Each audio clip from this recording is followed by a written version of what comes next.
내가 뭘 좀 사면 다 떨어진다. 아, 나는 돈복이 없나? 이런 생각을 가지신 분들이 상당히 많이 계실 것 같아요. 네. 이렇게 좀 돈복 없는 사람들의 그런 좀 특징들이 있나요? 네, 이제 보통 돈복이라고 하면 이제 재수거든요. 아, 그 재수가 재물 재자에 운수할 때 숫자잖아요. 그 첫 번째 돈복이 없는 사람은 그냥 1번 특징이 재수가 없어요. 재수가 없다. 예, 근데 우리가 재수 없다라고 하면 또 유형이 또 재수 없는 유형이 또 여러 유형이 있거든요. 네네.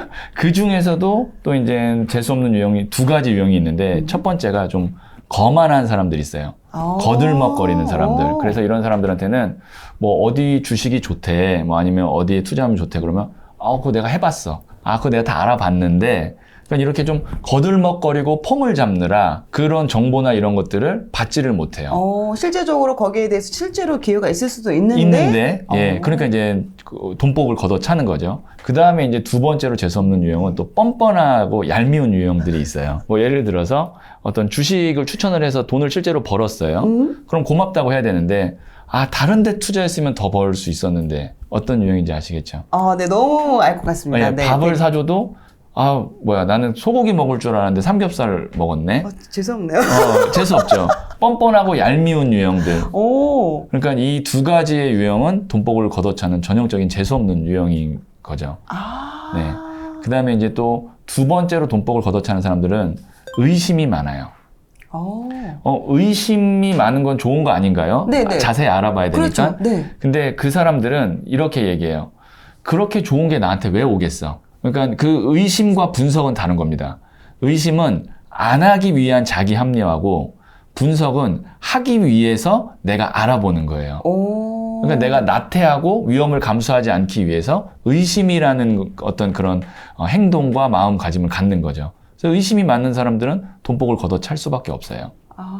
아예 실제적으로 그게 무엇인지 좀 알아볼 생각이라도 하고 네. 이래야 되는데 아예 그냥 애초에 차단을 해버리는 거네요. 그러니까 긍정보다는 부정적인 거를 많이 봄으로써 그거를 안 해야 된다라는 자기 합리화를 하는 거죠. 네, 그런 사람도 주변에 있잖아요. 있어요.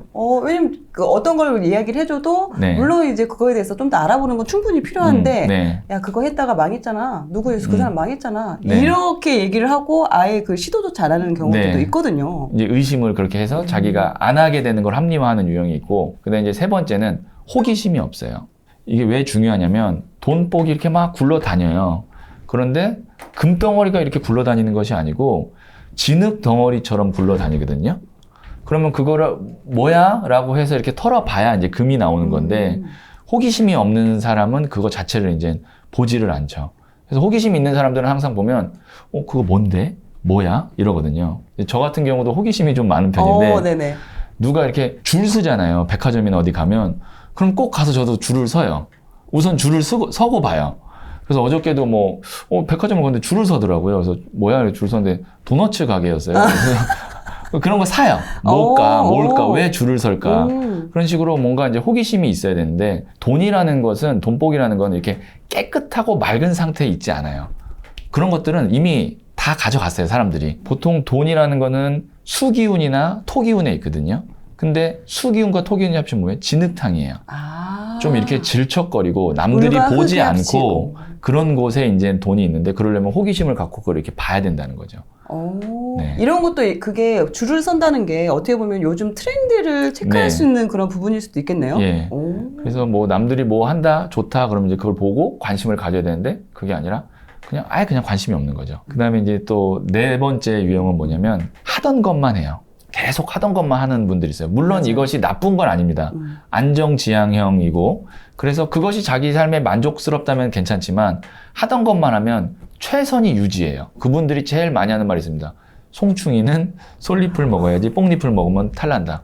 그러니까 솔잎만 계속 먹는 거예요. 그러다 보면 좋은 기회가 와도 그걸 이제 보지를 않죠. 계속 하던 것만 하니까.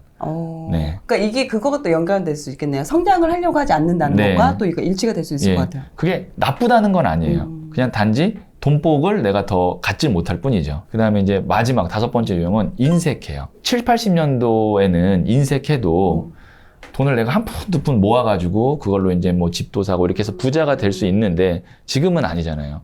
지금은 네트워크예요. 혼자서 부자가 될 수가 없어요. 근데 인색하다는 건 뭐냐면 사람을 멀리하게 하거든요. 우리 인색한 사람 싫잖아요. 그렇죠. 그게 다 눈에 보이거든. 네. 근데 인색은요, 돈이 없어서 못 쓰는 게 인색이 아니고 돈이 있는데 쓸 줄 모르는 사람이 인색한 거거든요.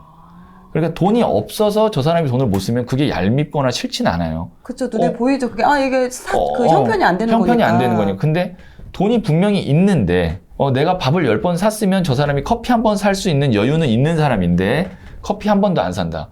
그러면 이제 주변에 사람들이 떠나고, 그러다 보면 이제 네트워크가 없고, 그러다 보면 돈복이 자연스럽게 멀어지죠. 그렇다면 어떠한 뭐 정보나 기회나 이런 거를 받아들일 수 있는 그런 사람들이 주변에 없어져 버리는 거죠. 네. 돈복을 거두는 유형들이 이렇게 5가지 유형이 있습니다. 요 5가지만 일단은 그러면 안 하는 것만으로도 네. 돈복을 거둬쓰지 않을 수 있는 그렇죠. 상황이네요. 네. 이 5가지 하면 돈복을 거둬차는 거고요. 부자가 될 수 있는 그런 운명인가? 이런 걸 알아볼 수도 있나요? 부자라는 거는 굉장히 주관적인 개념이잖아요. 누구는 10억을 가졌는데 부자라고 그렇죠. 생각할 수 있고, 누구는 100억인데도 더 필요하다고 할 수 있고, 저는 그렇게 생각하거든요. 우리가 아예 타고난 돈그릇이라는 게 있어요. 애초에 이 사람은 10억을 벌 수 있는 사람, 이 사람은 뭐 1조를 벌 수 있는 사람. 10억을 벌 수 있는 사람이 1조를 벌기는 힘들다고 저는 보거든요. 뭐 벌면 탈이 날 거고요, 분명히. 그릇에 넘치니까. 그러면 이제 그거를 어떻게 판단할 수 있냐면, 이건 제가 세운 기준입니다. 네. 35세까지 내가 가장 돈을 많이 벌었던 해를 한번 생각해 보는 거예요. 예를 들어서 나는 34세에 연봉 6천을 받았던 것이 가장 많이 번 해라고 하면 그 사람이 벌 수 있는 돈은 곱하기 10이 맥스인 거예요. 그러면 1년에 그 사람이 가장 많이 벌 수 있는 돈은 6억이다. 이렇게 기준을 세우는 거죠. 그러면 나는 그 정도 벌면 맥스다라고 생각하면 되는데 10배를 벌려면 그만큼 많은 희생이 있어야 돼요. 예를 들어서 건강을 해친다든지 가족과 시간을 많이 못 보낸다든지 내가 6천을 벌었었는데 한 2배만 벌어도 난 행복할 것 같아 라고 하면 그 기준을 갖고 삶을 살아가는 거죠. 왜냐면 이게 기준이 왜 중요하냐면 돈이라는 것은 계속 더 갖고 싶거든요. 맞아요. 욕심이 계속 나잖아요. 근데 그러려면 다른 것들을 분명히 희생해야 돼요. 돈이 어떻게 보면 수단이 아니라 목적이 되고 내 삶의 행복을 오히려 이제 더 마이너스 시키는 어느 정도 일정 수준이 넘으면 그래서 기준이 저는 필요하다고 생각을 해요. 근데 그 기준을 35살 되기 전에 가장 높았던 수익이 나는 그 해에 곱하기 10을 하는 게 그게 기준이다. 네. 근데 근데 1년치? 곱하기 10을 하면 정말 이제 무리가 되는 거고, 나는 2, 3 정도면 행복할 것 같아. 그럼 딱 거기서 스탑하는 게 좋은 거죠. 그러면 아직 말씀하신 게 35세를 기준으로 뒀잖아요. 네. 그러면은 이제 그 밑에 뭐 20대 이런 분들 같은 경우는 아직 그 기준을 잡을 수 없는 상황이니까, 네. 35살 되기 전까지 정말 열심히 또 한번 그걸 그렇죠. 뛰어넘어 봐야 되는 부분이 네. 있네요. 왜냐면 그 35 정도가 돼야 내가 어떤 사람이고, 내가 어떤 걸 하면 잘하는지를 알 수가 있어요. 그게 이제 어떤 별자리나 사주 이런 걸로 봐도 보통 그래서 이제 뭐 깨달은 분들의 나이대가 대부분 30대 초반 중반이에요. 지금 만약에 지금 이 영상을 보시는 분이 내가 20대 중반이다. 아직 나에 대해서 내가 몰라요. 35세 정도는 돼야 나는 이런 사람이구나를 알 수 있고 내 그릇을 어느 정도 볼 수가 있는 거죠. 무궁무진한 거예요, 가능성은. 지금 만약에 35세 이전이라면. 그럼 지금 만약에 내가 40대가 넘었다라고 네. 하는 경우는 바뀌기가 힘든 거죠. 이제 그때부터는 내가 34세에 1년에 6천 벌었던 게 가장 높은데 내가 1년에 60억을 벌 수 있다? 그건 어렵다는 거죠. 근데 1년에 그냥 곱하기 10만 벌어도 충분히 엄청 행복하죠. 네, 행복한 거죠. 네. 충분하지 않을까라는 또 생각이 예. 또 드는 부분이 있을 것 같습니다. 네. 본인의 돈그릇이라는 게 어느 정도 정해지는데 그럼 이거보다 좀 더 내가 더 많은 걸 원하는 분들도 계실 수 있잖아요. 네. 그럼 이런 분들은 좀 어떻게 그러니까 할수 이제 있을까요? 운 총량의 법칙이라는 게 있어요. 운이라는 거는 금전, 건강, 가족, 명예, 인간관계 이렇게 5가지 영역이 있고 이 영역이 20, 20, 20 해서 총합이 100이라고 본다면 내가 금전의 그릇이 20을 다 썼어요. 근데 더 벌고 싶으면 건강을 끌어다 써야 돼요. 8시간 일할 걸 16시간 일하고 가족과 10시간 보낼 걸 5시간으로 줄이고 맞아요. 이런 식으로 줄이면 되는데 그렇게 해서도 조금 더 벌고 싶다면 이제 내 자체의 운 총량이 아니라 다른 사람의 운의 총량을 빼오면 돼요. 예를 들어서 나는 20을 다 채웠을 때 10억 부자인데 다른 사람은 100억, 1000억 부자가 있을 수 있잖아요. 네네. 그 옆에 붙는 거죠. 네, 그 옆에 붙어서 그 사람의 어떤 기운을 내가 받고 운명이라는 건 천지인 이 3가지 영역에 의해서 결정이 나거든요. 그러면 인은 나예요. 나의 기운을 최대한 쓰는 거, 운을 끌어다 쓰는 거. 그 다음에 지는 나를 둘러싸고 있는 사람이에요, 사람. 환경. 그럼 환경에서 끌어 쓰는 거고, 이제 또 하늘의 영역은 또 완전히 다른 영역이기 때문에 그건 또 이야기하자면 너무 길고 주변에 있는 사람의 기운을 갖다 쓰면 되는 거죠. 네. 제가 너무 공감하는 게 저도 이제 투자 쪽에 이제 관심이 있어서 네. 투자에 이제 좀 집중을 했었는데 네. 아무래도 그 말씀하신 그 5가지의 영역에서 자산을 어느 정도 이 성과가 날 때까지 건강이 네. 아무래도 여기 집중하다 보니까 건강이 약간 이렇게 저도 이제 디스크가 막 온다거나 네. 이런 식으로 무리가 오더라고요. 이거는 제가 이제 개인적인 경험인데 저는 이제 상담을 하다 보면 벤처 창업하시는 분들의 꿈이 엑시트잖아요. 그렇죠. 엑시트에서 정말 큰 돈을 번 분들이 있어요. 그럼 저는 그분들이 창업했을 때 막 창업했을 때의 모습과 7, 8년 지난 지금의 모습 보잖아요. 많이 늙었어요. 얼굴이 많이 상하고 늙었어요. 그만큼의 대가를 지불한 거예요. 그렇죠. 왜냐면 그 기간 동안 완전 몰입을 하고 갈아 넣어야 되니까. 네, 갈아 넣었기 때문에 열이면 10명 다 늙었어요. 그러니까 실제적으로 제 주변에도 이제 투자로 성과 내신 분들이 좀 다 아픈 것도 좀 있어요. 얼굴이 그렇게 막 이렇게 좀 지나서 회복이 돼야지 딱 그때 보면 거의 이제 에너지 레벨이 완전히 그 낮은 상태예요. 다 썼기 때문에. 세상에 공짜는 없는 것 같아요. 맞습니다. 네. 자, 그렇다 말씀하신 것처럼 그럼 좀 이런 거 있을까요? 내 운을 좀 더 키우거나 좀 끌어들일 수 있는 그런 방법이 좀 있을까요?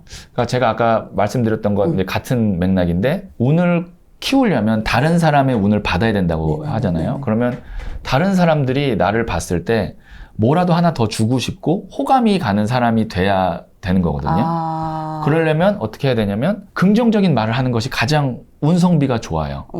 운성비라는 게? 그러니까 우리가 가성비라 그러잖아요. 운성비 같은 경우는 이제 내가 작은 행동으로 운을 높일 수 있는 방법. 그것이 첫 번째가 긍정적인 말이에요. 긍정적인 말. 네. 고맙습니다.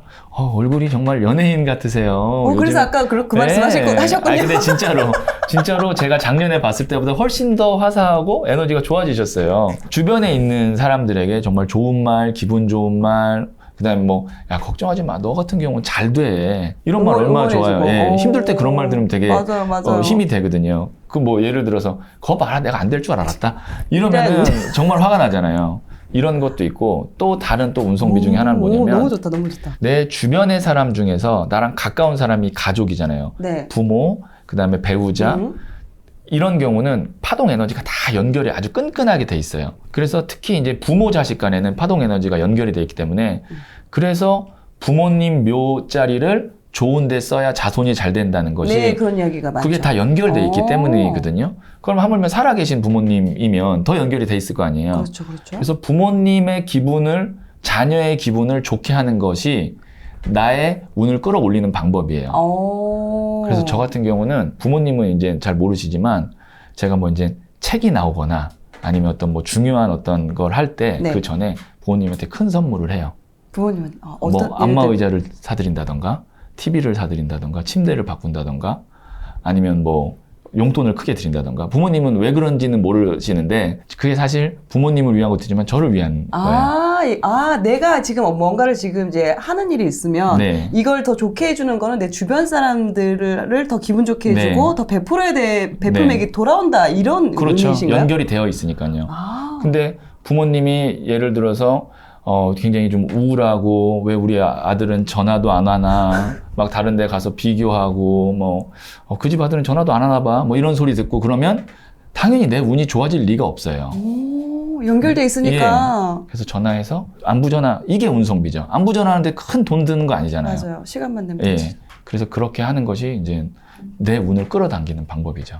그러면 이게 연관되는 게 특히나 자녀를 키우시는 분들 같은 경우는 내 자녀한테 대하는 말이나 이런 행동들도 되게 긍정적으로 해야지만 이게 내 운까지 끌어올릴 수 있는 방법이겠네요. 저도 그래서 만약에 이제 제가 내일이 출간일이다. 그러면 애 장난감 하나 사줘요. 장난감 2, 3만 원이면 사잖아요. 근데 애는 세상 행복해 한단 말이에요. 그거 하나로. 맞아요. 예, 그렇게 이제 에너지를 이제 끌어올리는 거죠.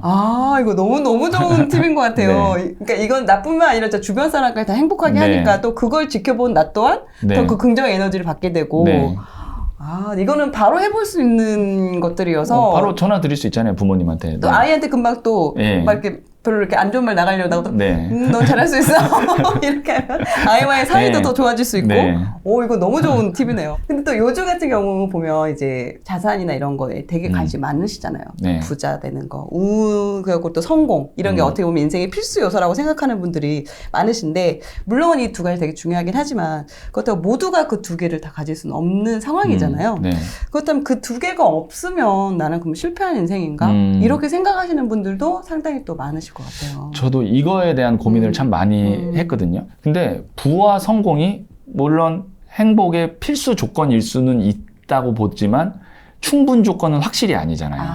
왜냐면 우리가 언론에서 부자고 성공했는데 불행하다고 하는 사람들 많이 보잖아요. 그렇죠. 그런 분들도 있죠. 저는 더 많다고 봐요, 오히려. 왜냐면 그걸 갖기 위해서 다른 걸 뭔가 이제 희생을 했고 그걸 나중에 알게 되고. 근데 저는 이렇게 생각합니다. 사회적으로 인정받을 수는 없지만 내 안에서 절대적으로 성취할 수 있는 경지라는 것이 있거든요. 저는 그걸 나만의 절대 경지라고 생각하는데 그거를 추구하는 삶이 저는 영혼이 있는 삶이라고 생각해요. 영혼이 있는 삶? 예, 예를 들면 세탁소를 하시는 분이 내가 우리 손님한테 조금 더 어떻게 하면 깨끗하게 옷을 빨아줄까?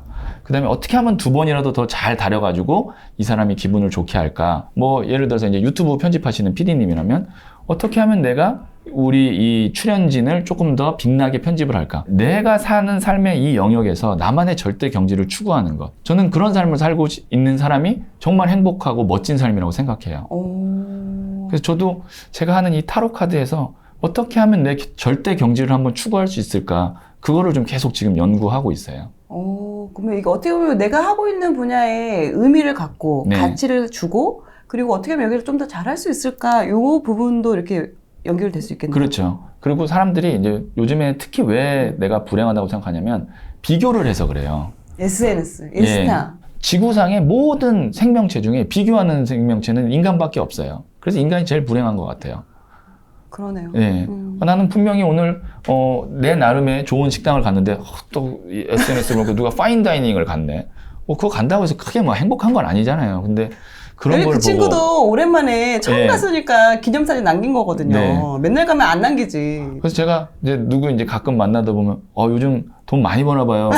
왜요? 그러니까 항상 좋은 데만 가는 것만 올리는 거잖아요. 그렇죠, 한 달에 한 번 간 거. 그렇죠. 나의 365일을 올리는 예. 건 아니니까. 그래서 그렇게 비교를 하다 보니까 불행한데 그거에 비교하는 거에 집중하는 게 아니고 내 삶, 나만의 절대 경지 이거에 집중하면서 사는 게 저는 더 행복한 것 같아요.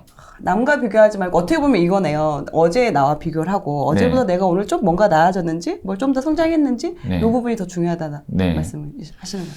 제가 이제 나만의 절대 경지 추구하는 분은 하나 사례를 좀 네, 말씀해 주세요. 그것도 이제 한 6, 7년 전 오래된 일인데 요 근처에요. 역삼동에 어떤 분이 지하에서 이제 구두방을 하시는 분이 있으셨어요. 근데 그 구두방은 소파도 좋은 가죽 소파고 지하인데 클래식 음악도 나오고 어머머머머. 그 다음에 구두 관련된 닦는 게 쫙 이렇게 벽에 있어요. 뭐 그것도 뭐 독일제로 이렇게 딱 해서. 그래서 대박. 근데 구두가 보통 닦는데 뭐 한 3,000원, 4,000원이거든요. 근데 맞아요. 15,000원 받아요. 근데 보통 우리가 직장을 취업하면 명품 구두를 하나씩 사거든요. 남자들이. 그래서 내 구두를 조금 더 좋은 데서 닦고 싶어요. 그럼 딱 가면 의자에 앉으면은 뭐 이 구두는요 어떤 가죽이어서 어떤 제품을 써야 되고요. 막 이렇게 설명을 하면서 그 나이도 많은 분이 아니었어요. 너무 행복해하는 거예요. 그 구두를 이렇게 내가 가죽을 만지면서 그분이 나중에 굉장히 크게 성장을 해가지고 나중에는 이제 명품 가방하고 구두하고 이런 거 가죽 제품을 관리하는 회사를 대표가 됐어요. 오, 네. 네.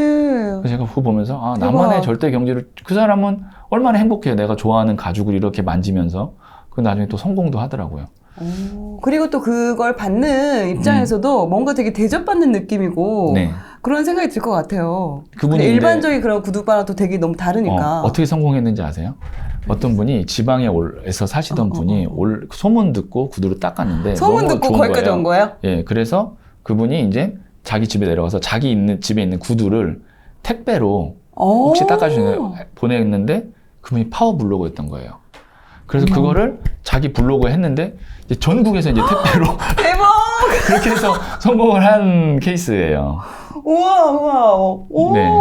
나만의 절대 경지를 추구하다 보면 때가 오면 인정받는 시기가 있다라고 생각을 해요. 그런 게 어떻게 보면 또 좋은 인연들이 그렇게 귀인을 부른 상황인 거잖아요. 그렇죠. 그럼 본인이 계속해서 그 일에 대해서 자부심을 갖고 거기서 더 잘하려고 하는 게 어떻게 보면 이게 소문이 나고 그러면서 귀인이 이렇게 또 도와주는 상황이 돼서 결과도 잘 나오고.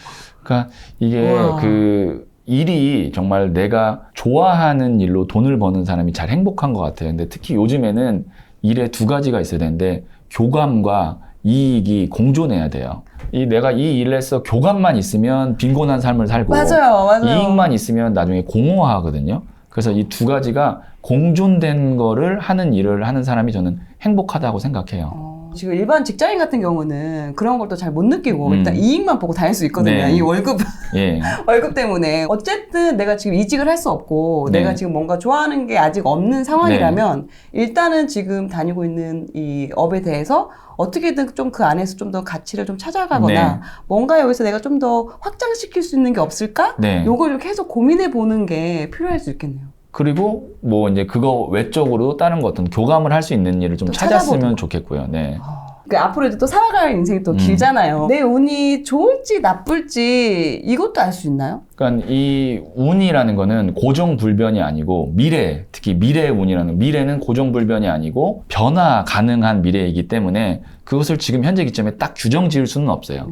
대신 현재는 내가 운이 좋은지 나쁜지를 알 수가 있어요. 현재.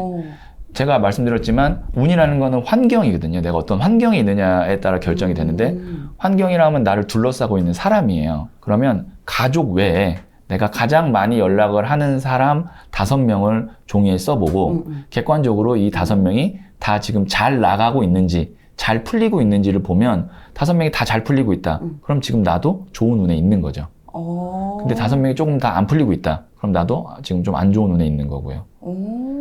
일단 가족 외에 내 주변에 5명이 가장 연락을 많이 하는 5명. 많이 하는 사람들의 그 주변 그 사람들의 지금 현재 어떤 상황인지를 객관적으로 보면 또 우리가 타인은 객관적으로 볼 수 있잖아요. 그렇죠. 아주 객관적으로 볼 수 있죠. 그렇다면은 지금 현재 말씀하신 것처럼 지금 체크를 해보니까 5명 잘 괜찮게 잘 하고 있네? 그러면은 뭐 나도 앞으로 좀 잘 되겠구나라는 생각이 들 수 있는데 이 5명이 모두 잘 되고 있지 않을 수 있잖아요.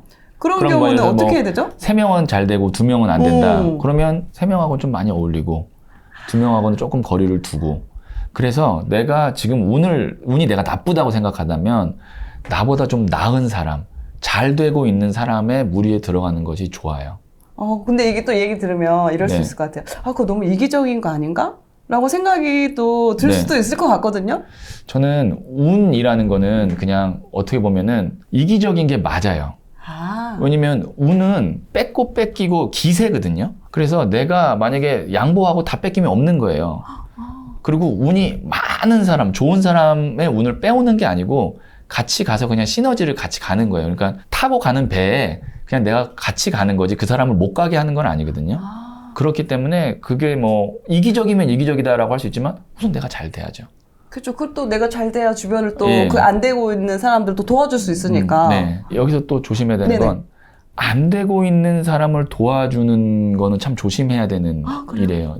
왜요? 왜냐면 나쁜 기운이 좋은 기운을 이겨요. 아무리 작은 나쁜 기운도 큰 좋은 기운을 해칠 수가 있어요. 그래서 그런 거는 좀 내가 감당할 역량이 되는지 안 되는지를 봐야 돼요. 그러니까 우리가 그 주변에 아무리 도와줘도 바뀌지 않고 패기치는 사람이 있단 말이에요. 있어요. 있어요. 제일 그 힘들 때는 가족 중에 그런 사람이 있는 경우는 조심해야 돼요. 제가 말씀드렸잖아요. 운은 냉정하고 이기적인 거예요. 그렇기 때문에 그 사람을 내가 도와주는 것이 과연 이게 운성비가 있는 건가를 따져봐야 돼요. 그 정말 밑 빠진 독에 물 붓기가 될 수 있거든요. 그럴 바에야 이제 다른 데다 물을 붓는 게 낫죠. 왜냐면 실제적으로 요즘 저희가 이제 또 이제 구해줘얼부나 이런 사연을 이제 받고 있는데 그런 경우에 가족 때문에 되게 힘들어하는 분들이 은근히 또 많으시더라고요. 많죠. 그걸 이제 아무래도 가족이다 보니까 나올 수 없고 계속 그 안에서 그걸 이렇게 힘들게 꾸려가시는 분들이 많으시거든요. 냉정해야 됩니다. 저는 뭐 이건 제 개인적인 주관이에요. 냉정해야 돼요. 내가 그 사람을 감당할 수 있는 힘을 키우고 감당하면 모를까 같이 지금 계속 가면 발전이 서로 없기 때문에 그거는 어렵다고 봐요. 그러면 그럼 어떻게 이거를 현실에서 활용할 수 있을까요? 좀 뭐 거리를 둔다거나. 거리를 두고 멀리 하는 게 좋죠. 같이 살고 있다면 뭐 나와서 산든가 아니면 뭐 독립을 시키던가. 네. 이 부분이 또 되게 왜냐면 어렵기도 하고 또 미안한 마음도 되게 크고 네. 가족인데 내가 책임져야 되는 예. 상황인데 이런 것 때문에 더 오히려 그거를 좀 판단하지 못하시고 네. 더 그 안으로 들어가는 경우가 많으시거든요. 부모님인 경우도 있어요. 맞아요. 이런 부모님 경우가. 경우 특히. 네, 부모님인 경우. 네. 예를 들어서 어렸을 때부터 엄마 때문에 내가 계속 안 됐거나 아버지 때문에 계속 안 됐거나 하는 경우는 거리를 두고 연락을 자주 안 하고 좋은 날만 만나고 예, 좋은 날 있잖아요. 뭐 어버이날이나 뭐 생일날 그런 날까지 막 이렇게 트러블 내지는 않는단 말이에요. 트러블 내면 빨리 헤어지고 그렇게 좀 거리를 두는 것이 저는 맞다고 봐요. 그럼 이런 경우 어떡한가요? 그 부모님 같은 경우는 그렇게 하고 직장에서 매일 봐야 하는 상사. 참 힘들죠. 네, 그게 어떻게 보면은 일 때문에 힘든 게 아니고 대부분 사람 때문에 힘들다라고 이야기를 하시잖아요. 뭐 제일 좋은 거는 저는 그래서 서로 안 봐야 되는데 여기서 이제 어떻게 해야 되냐면 저는 이렇게 봐요. 그 상사가 제발 잘 되라. 잘 돼서 승진을 하던가 아니면 좀 다른 데로 좀 직장 이직을 해라. 스카우트 해라. 이렇게 기도를 해줘요. 그냥 좋게 가는 게 좋은 거잖아요. 아니면 이제 내가 다른 데로 간다든가. 근데 어쩔 수 없이 마주쳐야 되는 그쵸. 시간이 있는데 그럴 때는 어떻게 하셔야 되냐면 그 사람과 내 사이에 유리벽이 있다고 생각하세요. 우리 코로나 있었을 때 이렇게 벽이 있었잖아요. 네네네. 그래서 그 사람의 에너지를 차단한다라고 생각하고 퇴근하시면 그 사람 생각하지 마시고요. 그 사람 욕하지 마세요. 어디 가서. 그러면 그 사람과 내가 함께 있는 거예요. 계속. 아, 맞아요. 예. 저도 직장 생활을 오래 했는데, 이제 화가 나서 이제 동료들하고 이제 직장, 이제 퇴근하고 이제 같이 술자리 하면서 얘기를 한단 말이에요. 네. 근데 더 기분이 이제 풀리는 게 아니라, 막 같이 욕하면서 풀리는 게 아니라, 네. 더 막 짜증이 나는. 왜냐면 계속 그 파동 에너지가 나랑 함께 있는 거니까. 심지어 저는 어떻게 하냐면 저랑 안 맞는다라고 생각하는 사람은 카톡 왔다 갔다 했잖아요. 그럼 대화 끝나면 저는 카톡창 나가게 해요. 왜냐면 그 대화의 그 에너지가 제 휴대폰에 있는 게 싫어서. 오. 근데 상대방은 모르잖아요. 그쵸, 모르죠. 차단한 게 아니니까. 어. 네. 그렇게 아예 나랑 안 맞는다고 생각하는 사람은 그냥 차단을 해야 돼요. 아, 오히려 이 사람 어떻게 하면 좀 잘 지내볼까? 어떻게 하면 이 사람하고 내가 좀 더 이렇게 할 수 있을까? 이렇게 노력하는 것보다 오히려 이게 그게 더 효율적인 경우가 많아요. 내가 잘 지내볼까라고 하면 이 사람을 내가 다 품을 수 있는 정말 바다와 같은 에너지가 있으면 가능하지만 그게 아니라면은 저는 경계를 하고 피하는 게 맞다고 봅니다. 최대한 마주치지 네. 않고 유리막을 네. 쌓아야 되는 게 필요하다. 예. 그리고 퇴근 후에는 생각하지도 하지 말고 말고, 말하지도 네. 말고 카톡 주고받는 것도 나가버리고. 네. 너무 유용한 팁인 것 같습니다. 또 이런 경우 있을 것 같아요. 또 그러면 나 또한 좋은 사람이 돼야 되고 나 또한 운을 주는 사람이 돼야 되는데 나도 모르게 내가 이렇게 또 그런 사람이 될 수도 있잖아요. 그렇죠. 네. 이런 경우는 좀 그러면 어떻게 좀 이제 예방을 할 수 있을까요? 참 이건 양심이 있는 사람의 경우인데요. 나를 돌아본다는 건? 나를 돌아보고 내가 누군가에게 도움만 받고 나는 도움을 못 주는 사람인가? 라는 걸 생각해 본다는 것만으로도 이 사람 참 양심이 있는 사람이에요. 그런 경우 잘 없잖아요. 만약에 내가 도움만 받는 경우라면 그것을 내가 뭘로 이 사람에게 줄 수 있을까를 생각해 볼 때 사람들이 항상 물질적인 것만 생각해요. 돈이라든지 아니면 뭐 선물이라든지. 근데 물질만 줄 수 있는 게 아니고 비물질적인 거, 뭐 그 사람 이야기를 들어준다든지 아니면 내가 좀 좋은 말을 해준다든지 이런 뭐 시간, 마음, 정신 이런 걸로 그 사람에게 줄 수 있거든요. 그 사람은 돈이 많으면 돈보다는 이런 게 필요할 수도 있어요. 맞아요. 네, 근데 내가 주고 싶은 마음이 없다. 나는 받는 건 좋은데 주고 싶은 마음이 없다. 난 그 사람한테 그런 좋은 말 해주고 싶지 않다. 그렇다면은 양심이 있다면 내가 좀 거리를 스스로 어느 정도는 이제 두는 것이 좋죠. 내가 이런 사람이구나. 예.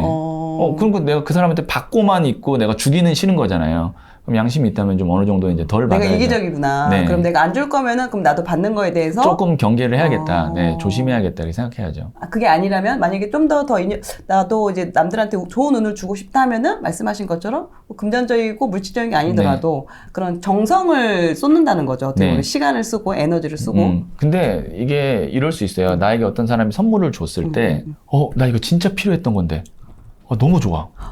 어떡하지? 그럼 너무 좋아. 내 선물한 나도 너무 기분 좋아질 것 같아. 그게 이 사람에게 어떻게 보면은 물질이 아닌 다른 걸로 보상하는 거 이러면서 기뻐하는 사람들도 있잖아요. 맞아요. 그렇게 상호 간의 관계가 되면 뭐 돈만 받는 거는 아니에요. 네. 근데 맞아요. 그런 것 같아요. 뭔가를 주거나 도움을 줬을 때, 이 상대방이, 고마워 하는 것도 너무 좋기도 하지만, 또 다른 면으로, 혹시 그럼 너 필요한 거 없어? 내가 뭐 도와줄 거 없어? 이렇게 또 물어봐주면, 그것 또한 되게 와닿을 것 같아요. 이런 경우에는, 그러니까 인간관계는 제가 봤을 때는 인지를 하는 것이 중요한 것 같아요. 냉정하게.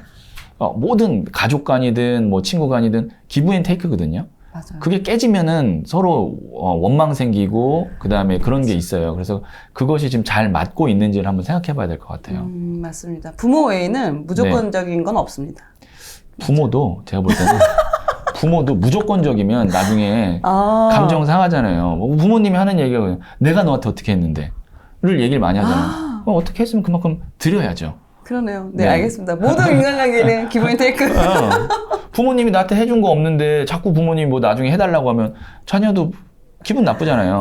그러네요. 그러네요. 그러니까 모든 저는 관계는 기브 앤 테이크가 명확할 때 오래 지속할 수 있다고 생각해요. 물론 그 기브 앤 테이크가 내가 받은 만큼 준다 이런 개념은 아니지만 그렇죠, 그래도 뭔가 내가 보답하려고 하거나 내가 주려고 하는 그런 의도나 의지가 마음이, 있어야 된다는 거죠. 있어야 되는 거죠. 또 그리고 이 부분도 되게 좋았던 것 같은데 살면서 내가 만들지 않아야 되는 거. 어쨌든 미래를 이렇게 예측하는 일을 하다 보니까 제일 두려운 게 뭐냐면 불확실성이에요. 그렇죠. 예, 생각지 않은 어떤 변수 이런 거를 제일 두려워하는데 그 변수 중에 제일 큰 변수가 뭐냐면 원한이에요. 누군가 나에게 품고 있는 원한. 지금은 한 명을 잘 되게 하기는 굉장히 힘든데요. 한 명이 한 명을 끌어내리는 건 참 쉬운 세상이에요. 맞아. 요새는 또 SNS나 이런 게 있다 보니까. 내가 아주 잘 될 때 나한테 원한 있는 한 명이 나를 끌어내릴 수 있어요. 제가 예전에 이런 거죠. 학폭이나 학교 이런 폭력, 것들이 다 연관되어 있는 뭐 연예인 거죠? 분들이나 뭐 아니면 과거에 뭐 어떻게 했다네. 그때는 내가 별 생각 없이 그 사람했지만 그 사람이 나한테 원한을 품고 있는 거잖아요. 그래서 절대 잘 될 운명으로 가는 데 있어서 만들지 말아야 될 것이 원한입니다. 원한은 지뢰 같은 거예요. 보이지 않는 지뢰.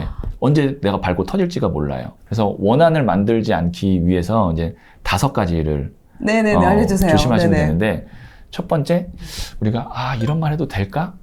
라고 생각할 때 있잖아요. 있어요. 하지 마시면 돼요. 네, 하지 않으시면 돼요. 근데 우리 꼭 해요. 이런 말 해도 나니까 될까? 이런 말 하는 거야, 너한테. 그러면 내가 너한테 이런 말 해도 되는지 모르는데 그럼 하지 마.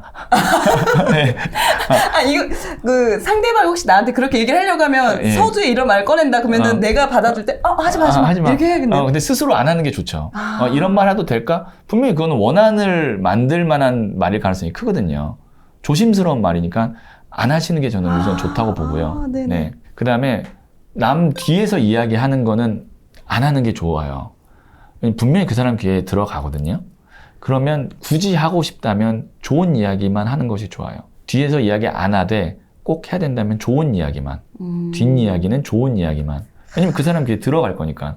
그 다음에 아까 이제 제가 말씀드렸는데 나랑 이렇게 관계가 안 좋을 때 멀어져야 되는 사람 있잖아요. 인연을 끊어야 될 때. 그때 눈치채지 못하게 끊어야 돼요. 어떡해요? 뭐 예를 들어서 나 이제 너랑 안 볼 거야. 끝. 이렇게 하는 게 아니라 그러면 완전 상처받아요. 상처받고 그게 원한이 되잖아요. 서서히 그 사람이 눈치채지 못하게 끊어야 돼요. 눈치채면 원한이 생길 가능성이 커요.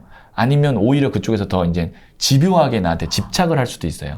그래서 멀어질 때는 눈치채지 못하게 멀어져야 됩니다. 그럼 예를 들면 연락을 서서히 줄인다던가? 네, 연락을 서서히 줄인다던가 아니면 뭐 그건 이제 기술이죠. 거의 이제 기술이죠. 세상에 무시해도 되는 사람은 없습니다. 네, 무시해도 되는 사람은 없어요. 이 사람이 뭐 이렇게 절대 누군가를 어떤 사람이든 무시하면 절대 안 됩니다. 그 사람이 무시받았다는 느낌을 들게 하면 절대 안 돼요. 그 다음에 마지막으로 제가 말씀드린 기브 앤 테이크라고 그랬잖아요. 어느 정도 균형이 맞아야 되는데 나만 이득을 봤어. 근데 상대방이 나는 크게 손해봤네 라는 거를 느끼게 하면 안 돼요. 그러니까 상대방이 손해봤다라는 느낌을 느끼지 않게 해주는 것이 원한을 만들지 않는 겁니다. 그러면 예를 들어서 나한테는 피해만 주고 저 사람에게는 이득만 되는 관계가 있거든요. 나한테는 마이너스고 저 사람한테는 플러스인. 이게 이제 어떻게 보면 저는 천적 관계라고 생각을 하는데 왜냐면 나는 멀어지고 싶어도 저쪽은 나를 계속 보고 싶어요. 그러니까 둘이 만나면 이 사람은 기분이 좋아지는데 나는 완전히 기가 빨리는 경우가 있잖아요. 그럴 때는 어떻게 멀어져야 되냐면 원한 없이 멀어지려면 2가지예요. 여기 있는 거. 서서히 멀어지되 그 사람이 손해보지 않았다는 느낌으로 오히려 내가 손해보고 멀어져야 돼요. 그러니까 손절이라고 그러잖아요. 네. 그러니까 나랑 천적 관계인 사람을 멀어지게 하려면 내가 어느 정도는 그 사람을 멀어지게 하는 대가를 치르고 그래서 그 사람에게 이득을 주고 서서히 멀어져야 됩니다. 뭔가를 주고. 네. 아. 크게 내가 양보하고 멀어져야 돼요. 아, 이런 걸 수도 있겠네요. 예를 들어서 뭐 만남을 약간 좀 줄일 때 내가 만날 때 내가 사주고 네. 좀 천천히 또 이렇게 연락을 것도 조금씩 괜찮은 줄이는 거예요. 네. 그러면 이분은 일단은 상대방은 얻어 먹었으니까 네, 네. 그런 게 또 이렇게 남아 있을 괜찮을 네. 것 같아요. 네. 아. 그래서 서서히 내가 손해보고 관계를 끊는 것이 좋습니다. 너무 중요한 것 같아요. 그리고 나 또한 또 그런 부분들을 되게 조심해야 되는 네. 부분인 거고 원한을 사지 않기 네. 위해서 스스로를 좀 돌아봐야 되는 부분들이 또 상당히 있네요. 네. 나도 모르게 그렇게 하고 있지 않나? 저는 그래서 SNS에 저도 이제 뭐 SNS를 하잖아요. 거기에 막 이거는 제 개인적인 네네. 거예요. 네. 좋은 곳 가고 막 이렇게 한 거를 어느 순간부터 저는 안 올리거든요. 아. 왜냐면 그거 보고 누군가는 질투하고 부러워하고 그럴 수 있잖아요. 그거를 올려서 내가 너무 기쁜 사람이 있지만 저는 그걸 올린다고 해서 그렇게까지 제가 기쁘진 않아요. 굳이 다른 사람에게 조금이라도 상처 주게끔 내가 올릴 필요가 없다고 생각이 들어서 이렇게 제가 월급쟁이 부자들 출연한 거에 올릴 수 있지만 뭐 좋은 식당 저도 갈 때도 있잖아요. 그쵸, 그런 거 그쵸. 안 올려요. 아, 어떻게 보면 이거네요. 자랑을 또 함부로 하면 안 되겠네. 네, 자랑을 굳이 내가 해서 그만큼 너무 기분이 좋고 행복하면 하셔도 되는데 그런 정도가 아니면 다른 사람에게 좀 안 좋은 감정을 굳이 줄 필요는 없다 그거죠. 아, 네. 네. 이 부분도 되게 중요한 것 같아요. 네. 왜냐면 그게 나중에 또 부정적인 면으로 또 쌓일 수도 있으니까 네. 그냥 단순히 좋은 데 갔나 보다 이게 아니라 네. 본인과 계속 비교하게 되면서 오히려 이걸 보면 볼수록 내가 낮아지는, 내가 작아지고 내가 좀 비참해지는 그런 성향을 느끼면은 저도 예전에 그런 감정을 느껴봤기 때문에 그래요. 맞아요. 예를 맞습니다. 들어서 이제 저도 이제 강의를 많이 다닐 때 강의는 프리랜서이기 때문에 어떻게 보면 자리는 정해져 있잖아요. 그렇죠. 근데 다른 어떤 강사가 큰 무대 쓴 거 이렇게 올리면 부럽고 부러워. 나는 저렇게 못 될 것 같고 그런 감정 저도 느껴봤잖아요. 그래서 굳이 내가 그걸 올려서 다른 사람에게 그런 감정을 주고 싶지 않더라고요. 그렇다면 또 이런 부분이 있을 것 같아요. 어느 정도 그 운이라는 게 또 어느 정도 좀 있고, 그렇다면 이 안 좋았던 운이 좋은 운으로 간다거나 아니면 좋았던 운이 안 좋았던 운으로 가는 걸 느껴지는 그런 징조나 나타나는 현상들이 있나요? 이 운은 흐름이기 때문에 분명히 바뀌기 전에 그 징조가 있어요. 마치 계절이 바뀌기 전에 환절기가 있듯이 이렇게 징조가 있는데 아까 제가 잠깐 말씀드렸지만 운은 천지인 세 가지의 합으로 이루어지거든요.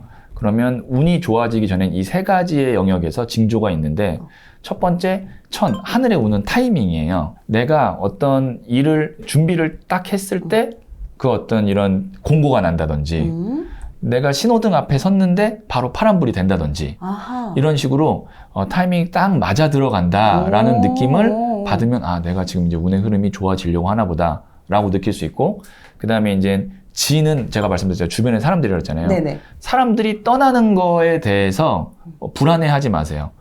그 사람들이 떠나고 좋은 사람이 들어오면 그게 내가 좋은 운으로 가려고 하는 징조예요. 네. 보통 이제 주변에 이제 그렇게 운이 바뀔 때는 사람이 싹 바뀌어요. 좋은 사람들로. 반대로 운이 안 좋을 때는 좋은 사람들이 떠나고 안 좋은 사람들이 들어오겠죠. 모든 반대예요, 이게.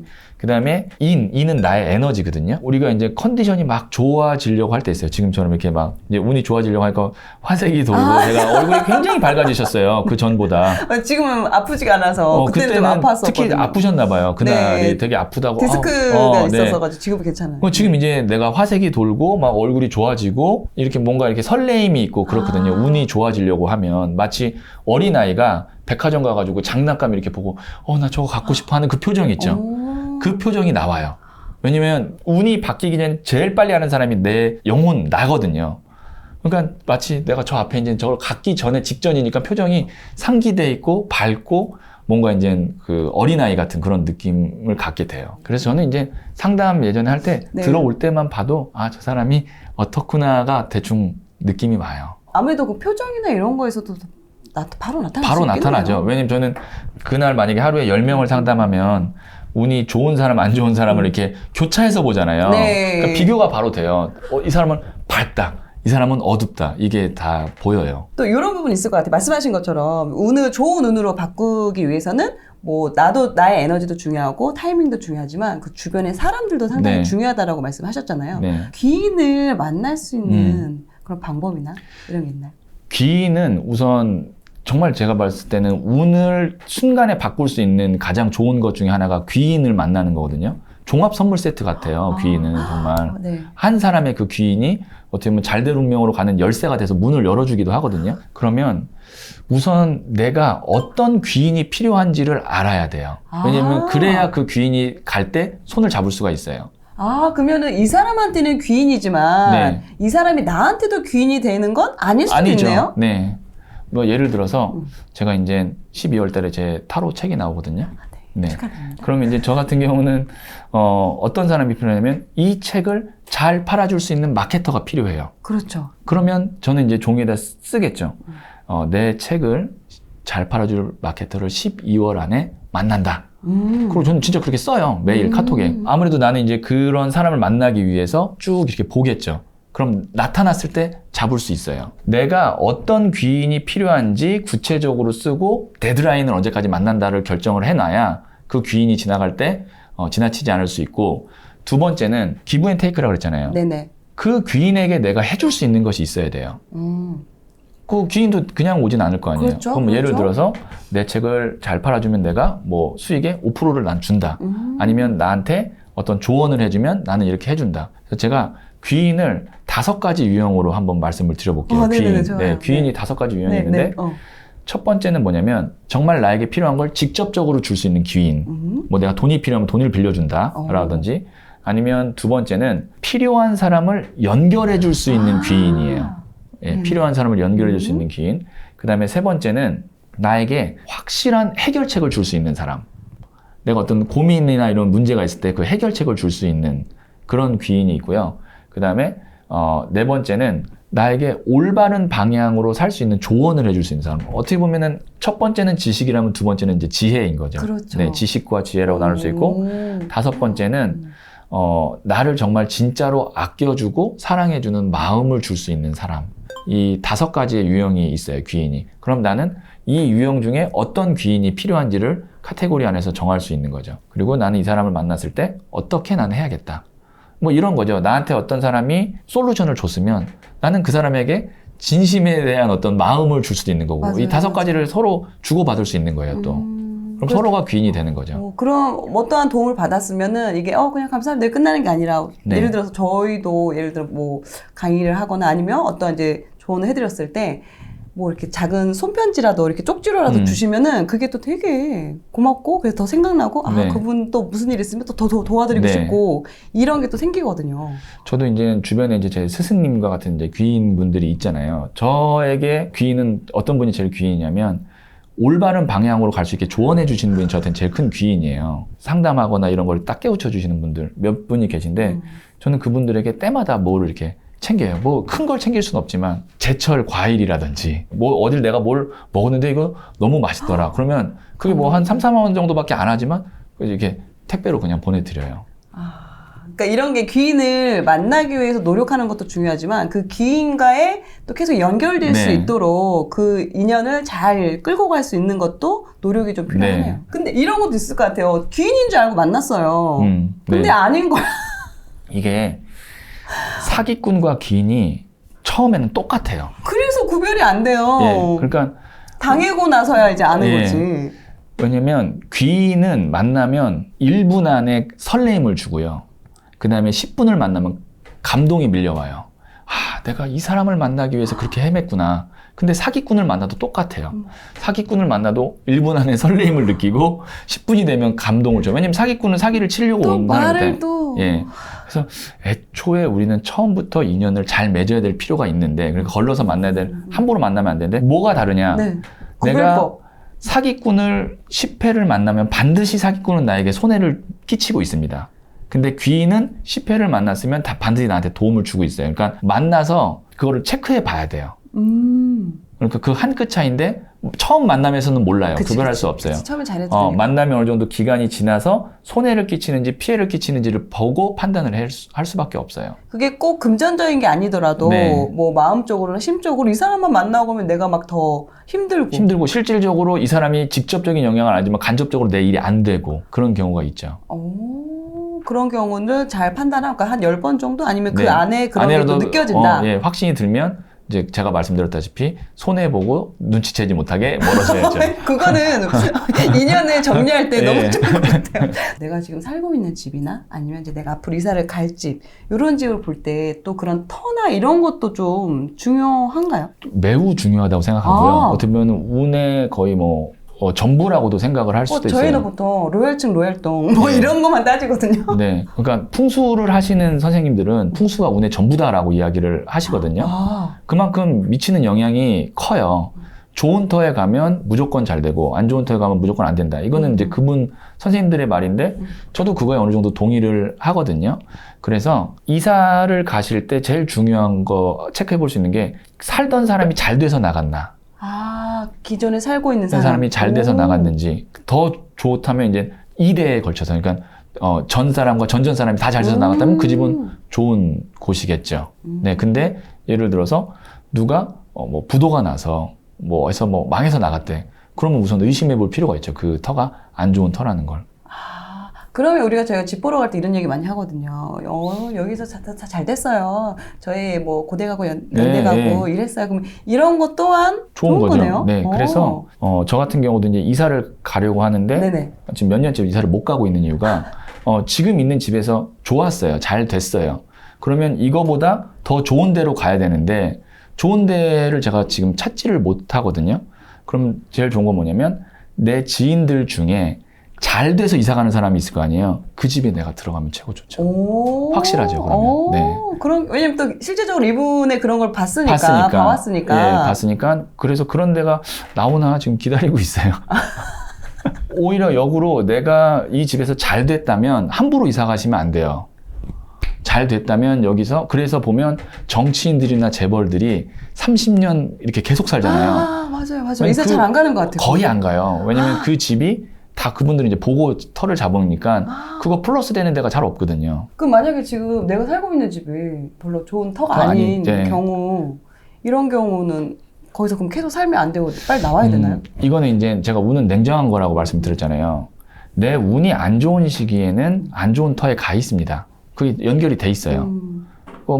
이제 좋은 시기에 되면 또 좋은 데로 가고, 그러면 그 기간을 이제 잘 견뎌야 되는 거예요. 제일 좋은 거는 만약에 이제 여기서 이제 개운을 한다면, 운을 바꾼다면 내가 안 좋은 시기에 안 좋은 터에 있지만 좋은 기운에 있는 터로 옮겨가면 이제 좀 그게 상쇄가 되겠죠.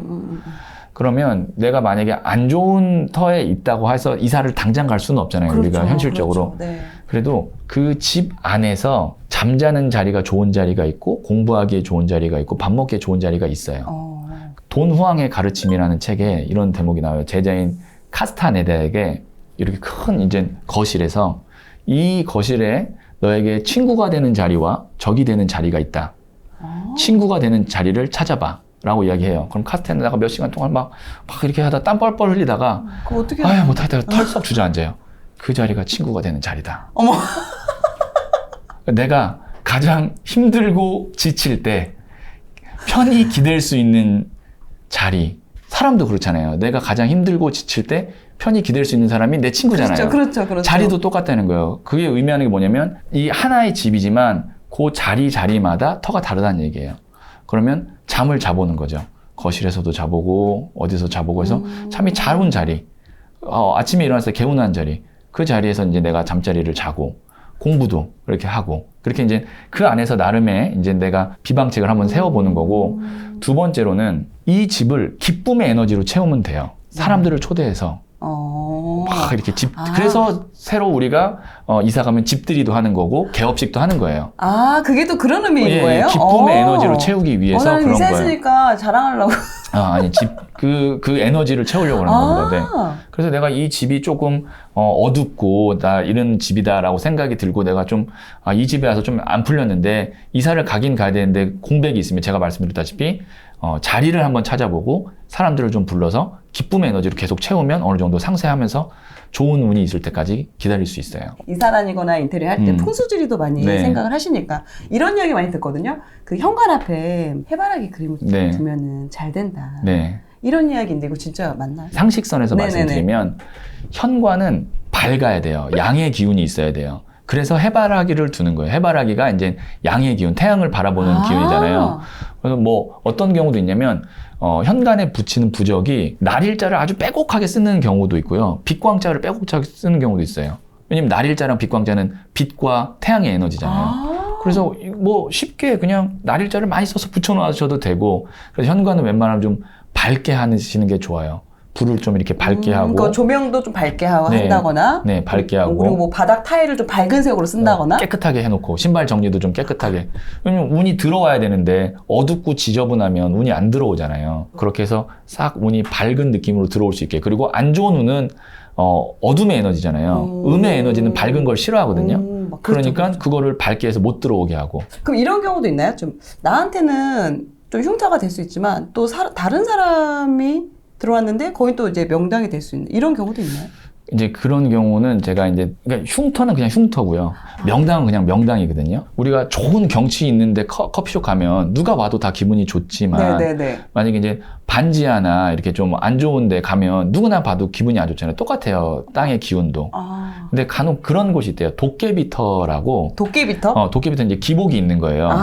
그러니까 어떤 사람이 들어왔을 때는 잘 됐다가 누가 들어오면 또 안 되고, 이런 도깨비터인 경우에는 그렇게 될 수 있지만 그냥 누가 봐도 여기는 흉터고 누가 봐도 명당이면 그거는 그냥 정해져 있다. 네, 그렇게 보이는 거죠. 흉터가라는 걸 알 수 있는 그런 게 우리가 실제적으로 보여지는 건 어떤 게 있나요?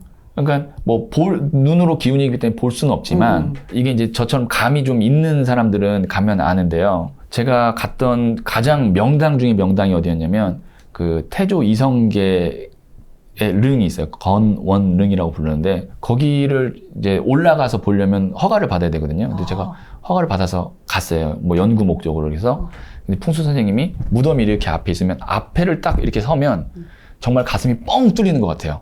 쫙 다 내려다 보여요.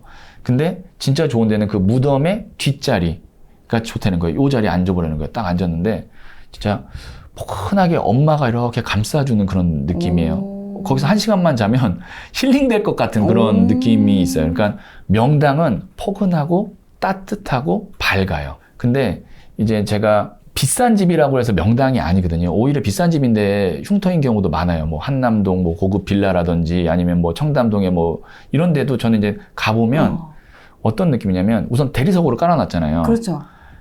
차고 그 다음에 스산하고 딱딱해요. 그런 흉터의 느낌은 그래요. 그러니까 양이냐 음이냐인데 그 흉터는 차고 쓸쓸하고 딱딱하고 그 다음에 음습하고 그런 느낌이 나요.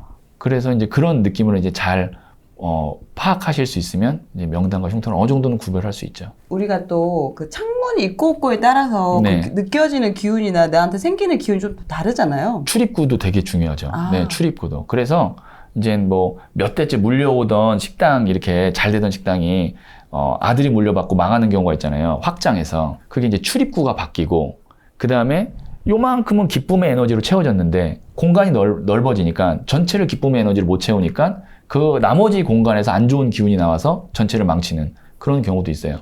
그래서 우리 가족이 2명인데 100평짜리 집에 사는 건 전 별로 그렇게 좋지 않다고 봐요. 왜냐면 나머지 공간이 놀잖아요. 우리가 식물도 관심을 안 주면 시들듯이 공간도 관심을 안 주면 시들어요. 그럼 그 공간에서 좋은 기운이 만들어지지가 않겠죠. 그래서 너무 내가 감당하기 어려운 크기의 집과 사무실은 좋지 않다. 예. 실제적으로 지금 집값이 너무 비싸서 네. 넓게 살고 싶어도 지금은 살 수 없는 상황인 경우도 있긴 하지만 네. 어찌됐든 뭐 너무 이제 공간이 넓은 거는 네. 그렇게 좋은 건 아니다라고 네. 말씀을 해주신 것 같습니다. 그러니까 아까 말씀하신 것 중에 그 명당이 아닌 네. 흉터인 경우는 뭐 바닥이 차갑고 네. 이런 경우라고 하셨잖아요. 네. 뭐 대리석이 네. 깔려 있고 그러면 우리가 인테리어를 할 때 그러면 그런 걸 좀 안 해야 되나요? 따뜻한 마루로 깔아야 되는 이것도 그건 좀 아니고 그냥 그런 있나요? 느낌이라는 거고 그 땅의 기운이 그냥 만약에 그냥 이게 뭐고도 있냐면 아파트도요. 1호 라인, 2호 라인 네. 있잖아요. 1호 라인은 명당인데 2호 라인은 흉터인 경우도 있어요. 네, 그런 경우도 있어서 그거는 이제 어떻게 보면은 그 인테리어를 뭐 한다고 해서 물론 조금 상쇄는 할 수 있지만 그거를 뭐 완전히 바꾸기는 어렵다고 봅니다. 네. 그러면 말씀하신 것처럼 그나마 그래도 이 흉터를 좀 더 좋게 하기 위해서는 좋은 사람들을 네. 불러서 좀 이렇게 여기에 좀 더 하게- 긍정의 에너지를 좀 더 예. 이렇게 키우는 거 그리고 좀 집을 좀 깨끗하게 한다거나 네. 현관을 밝게 한다거나 요 정도를 이렇게 좀 해볼 수 있는 부분이 그러니까 내가 지금 만약에 흉터에 살고 있는데 내 판단으로 또 만약에 지금 그 운의 시기인데 또 이사를 가면 비슷한 집을 고를 가능성이 있다는 거죠. 그러면은 배우자한테 고르라고 한다거나 한다던가 아니면 이제 뭐 다른 분들한테? 분들에게 한다던가 아니면 누가 살던 대로 그냥 가는 것이 어떻게 보면은 개운하는 확실한 방법이라는 거죠. 아, 이건 내가 아껴놨던 얘기인데 하나 그냥. 오, 네네네, 해주세요. 해주세요. 이제 제가 아는 아주 유명하신 이쪽 동양 오술에 대한 그 공부를 하시는 학자분이 있으신데 네네네. 그분이 이제 자기가 딱 자기 운을 보니까 뭐 2015년도에 급사할 운인 거예요. 그래서 나는 그러면 교통사고로 내가 죽을 수도 있겠구나라는 생각을 하고 운전을 안 하신 거예요. 운전을 안 하고 그런데 딱 그때 심근경색이 딱 오신 거예요. 그래서 내가 흐름은 알았지만 디테일을 못 봤구나라고 생각을 하셨대요. 그러고 나서 이제 그 자기 지인 중에 이렇게 영을 보는 분들이 또 있잖아요. 그래서 그분을 이제 자기 집에 딱 이렇게 초대를 했더니 저쪽에 저승사자가 와 있네. 어머. 그 집안에 이렇게 얘기를 하신 거예요. 네. 그럼 나는 여기서 그럼 어떻게 해야 살 수 있냐 물어봤을 거 아니야. 집을 옮겨서 저승사자를 못 따라오게 해야 된다. 라는 거예요. 집을 옮겨서. 여기서 굉장히 신의 한 수가 나옵니다. 그래서 그분이 바로 집을 30% 내려서 금매로 내놓고 택시를 타요. 네. 그리고 택시 기사님에게 이 근처에서 미분양된 아파트로 아무데나 가주세요 한 거예요. 그래서 택시 기사님이 갔겠죠. 그래서 그 미분양된 아파트를 사서 이사를 가서 이제 지금도 이제 계신데 왜 그 택시 기사님에게 당신이 아는 곳으로 가라고 했을까요? 내가 어디를 지정을 하면은 따라온다는 그렇죠. 거죠. 어머. 왜냐면 내 운이 죽을 운이기 때문에 내 눈과 내 판단으로 결정하면 어쨌든 그것도 죽을 자리로 간다는 거예요. 그러니까 타인의 눈으로 가야만 그 기운이 못 따라오는 거죠.